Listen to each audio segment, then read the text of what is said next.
la CLAC, la Convergence des luttes anticapitalistes, Mathieu. Juste vous rappeler que dans le rapport qu'on peut voir du SPVM aujourd'hui, qui disait qu'il y a seulement 2 personnes qui ont été blessées en 2014 lorsque P6 a été appliqué. Or, seulement durant la manifestation de la CLAC le 1er mai dernier, il y en a eu 4. C'est selon les mêmes informations du SPVM que nous avons reçues. Donc voilà, Mathieu.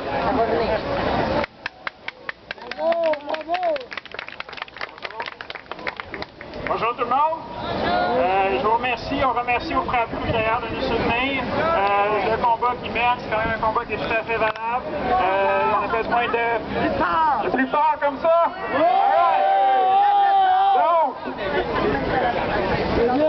C'est bon. Donc, je peux vous résumer le 1er mai anticapitaliste de 2014 selon les médias de Montréal. Pourquoi? Pourquoi il n'y a pas d'itinéraire? C'est juste ça qui les intéresse. Comme si c'était ça le plus important, le 1er mai, comme si le jour du 1er mai, c'était reconnu mondialement comme la journée sans itinéraire. C'est clair, on est anticapitaliste, on s'oppose à cette classe politicailleuse qui décide de se partager tout le gâteau entre eux, puis qui nous laisse à nous juste les déchets. Alors, quand on nous dit qu'il faut protester en suivant un itinéraire approuvé par le gouvernement, en s'habillant de la manière approuvée par le gouvernement, quand on dit qu'il faut absolument faire des actions approuvées par le gouvernement, qu'il faut absolument donner les slogans approuvés par le gouvernement, on dit ce n'est plus de la protestation. Une protestation approuvée par le gouvernement, c'est rien pantoute. Une perturbation qui est approuvée par les banquiers, ça perturbe rien. Une manifestation approuvée par la police, ça s'appelle une parade.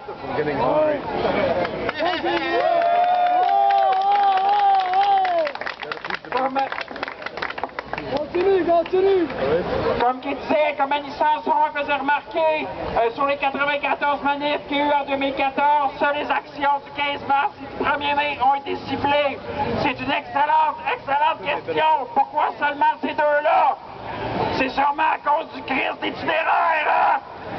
Sauf que, pour la majorité de ces manifestations-là, ou bien l'itinéraire n'a pas été divulgué, ou bien il n'a pas été respecté, justement parce que c'est ça de la protestation, on la respecte pas, leur crise d'itinéraire.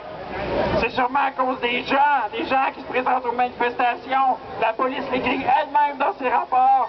Elle écrit les gens qui se prénoncent, qui s'amènent à la manif du 15 mars, à la manif du 1er mai. C'est des méchants anarchistes, c'est ça qui est écrit dans leur rapport. Alors, mais pourtant, on le sait, c'est qui va aux manifs, c'est qui est allé aux manifs cette année. C'est nous autres, c'est tout le temps nous autres. Alors, expliquez-moi, pourquoi il y a des jours où on est des bons anarchistes, qu'il y a des jours où on est des méchants anarchistes, et où la crise de différence? Ou bien, peut-être que c'est à cause de la crise de libre circulation des véhicules, sauf que c'est ça le but d'une perturbation, c'est ça le but d'une manifestation, c'est de perturber votre esprit d'ordre, votre esprit très sain d'économie. Vous êtes abrogé le droit de circuler 365 jours par année dans votre esprit de gros camions sales qui puent les sables bitumineux. Alors croyez-nous, on ne gênera pas de venir déranger votre ordre public pendant quelques petites heures sur quelques petites bouts de rue.